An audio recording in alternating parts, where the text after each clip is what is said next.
आज भावानं तब्बल 2 महिन्यानंतर आमचा एक काळा हत्ती काढलाय बघा जायला. आणि आमचं डिस्टन्स होतं 1100 किलोमीटर जायचं. बॅग वगैरे पॅकिंग करून आम्ही निघालो बघा सकाळी 6:30 वाजता जायला. आणि आमचं रूट होतं गोवा मार्गे जायचं. गोव्यातनं मी चोरला घाटातनं निघालो जायला. डायरेक्ट आलो खानापुरात. खानापुराचा रस्ता पण बारका होता आणि जरा खडबडीत होता. बाकी मग तिथनं एमके उडीतनं लागलो बघा हायवेला लागल्यावर आपली गाडी असत्या गोळी. तिथनं जरा पुढे आलो बघा ट्रकवालं नजर आठीत दुर्घटना आम्ही थांबलो हिरियूर मध्ये एका हॉटेलला, जे मेंगलोरचं स्पेशालिस्ट म्हणजे चिकन घी रोस्ट आणि नीर डोसा आणि किंगफिश. नाद करते का विषय क्वालिटी. मग आम्ही जे निघालो बघा डायरेक्ट ते आलो बेंगलोर मध्येच बघा.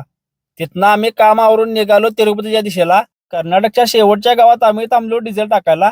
कोल्हापुरात एकेकांनी पसरवले अफवा की पेट्रोल मिळणार नाही डिझेल मिळणार नाही म्हणून. पण इथे तसं काय बघा मिळालं नाही बघा भावानं. एकदम सिस्टमॅटिक होतं इथं सगळं.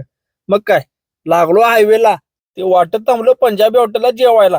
तिथनं डायरेक्ट तिरुपतीत पोहोचलो बघा. पावसानं हाकार काढलेला बघा भावानं. एकदम जोरात पाऊस होतो बघा.